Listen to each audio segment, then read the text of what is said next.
All right, so you see a blank whiteboard. In this section, what we are actually going to talk about are the do's and don'ts of academic writing. First, let's go over the don'ts, because there's more of those.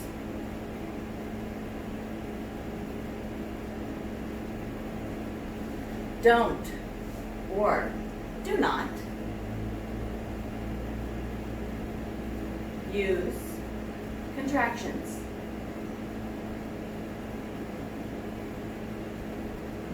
The reason why you should not use contractions, for those of you who aren't sure what those are, can't, won't, let's. Okay, so it's basically any word that you put two words together that is a contraction. You should not use contractions. Why should you not use contractions? Because this is formal writing. Academic writing is formal writing. So to write formally, you need to sound highly educated. And to do that, you take the extra time it takes to actually say both words. So instead of me saying, I don't like that, I would say, I do not like that. One actually, if you think of it and listen to it, sounds much more authoritative than the other. And the only difference is the apostrophe. Do not use contractions. Do not start sentences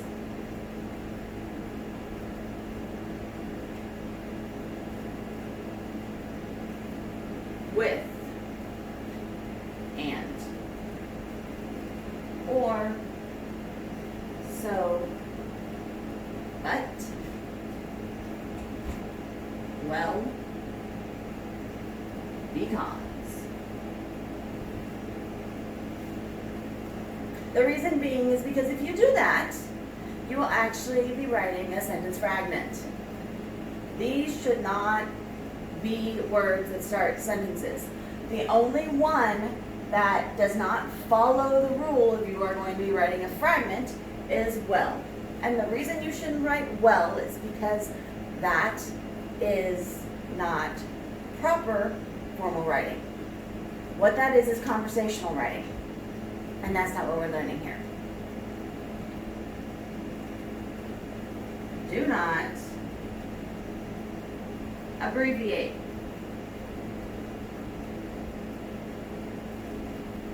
So, you are going to write until, not till. Or, for some reason, till. By the way, that holds money. It is not an abbreviation for until. This is the abbreviation for until. Also, you are not going to want to abbreviate things like because. Some people will write cause, which they say it's cuz. It's not cuz, it's cause. So first of all, it's not being used correctly. Second of all, it should not be abbreviated.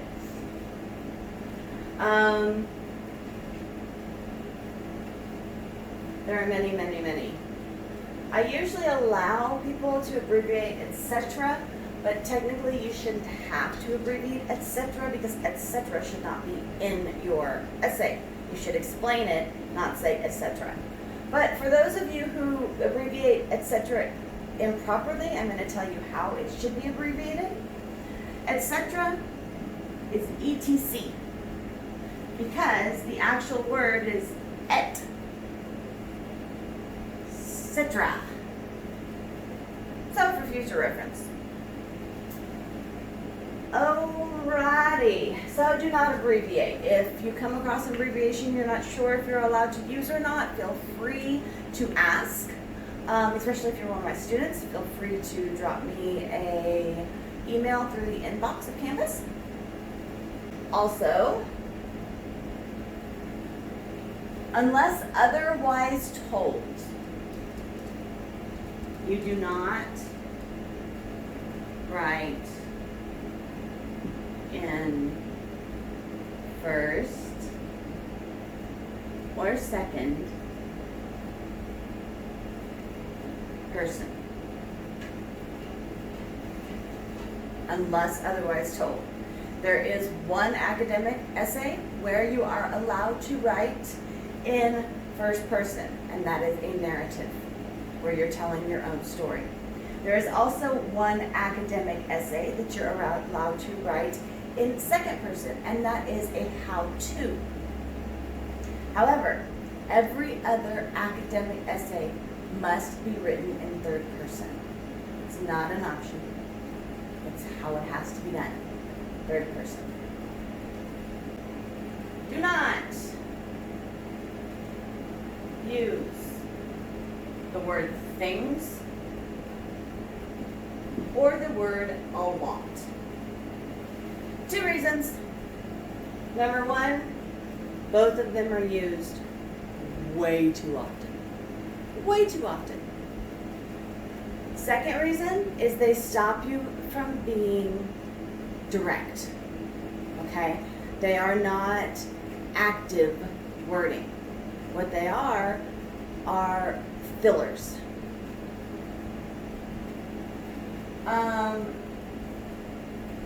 So let's say we're using a lot. A lot of people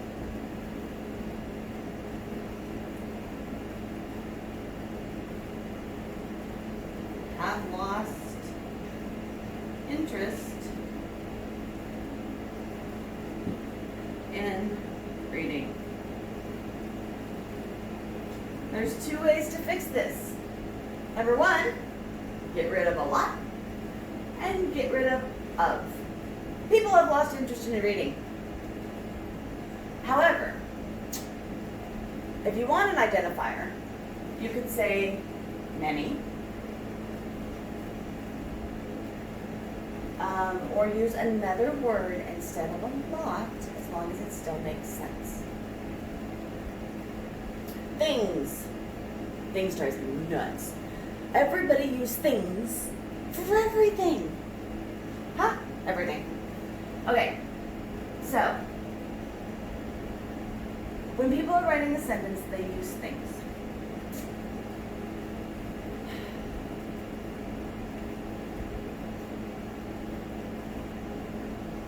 There are 3 things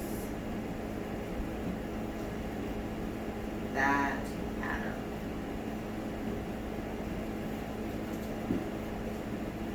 It's completely indirect. What 3 things? That is the point. You need to actually explain or tell your reader what things means. And so instead of saying there are 3 things that matter, you could say communication, kindness, and understanding are important. Do not use things. Do not use a lot. And do not ever use in conclusion. Why? Because it's not necessary. Never necessary.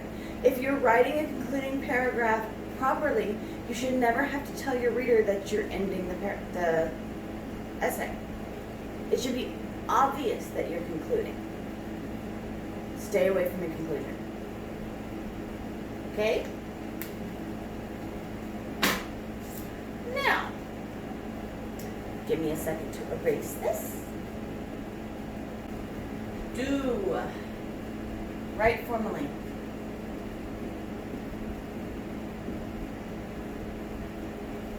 Dry board, dry.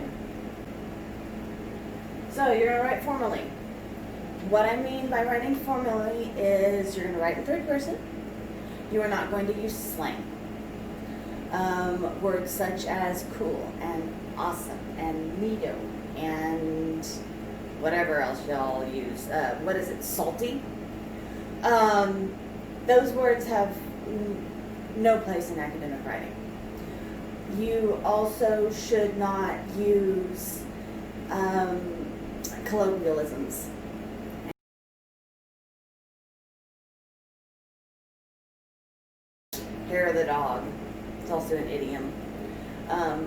which you may not understand what that means, but hair of the dog is also what some people call alcohol.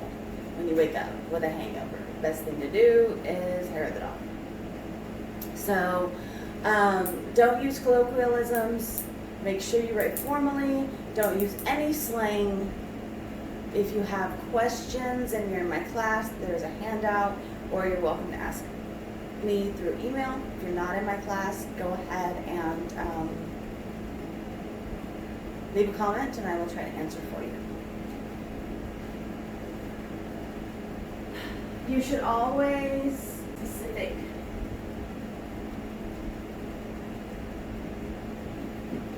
And what this means, this is actually attached to a don't. Do not use generalizations. What that means is a lot of times I will see students who, when they're writing, let's say they're writing in third person, and they're writing about a baby, and they personally know somebody with a baby, or they have a baby and that baby is a boy. And so what they're taught, they will say, he cries when he is hungry. What you're doing here is saying that all babies are boys. Okay, so let's say you're writing an essay about how to take care of an infant. When you say something like, he cries when he is hungry, you're saying that all babies are boys. Instead, you need to say, a baby will cry when they are hungry.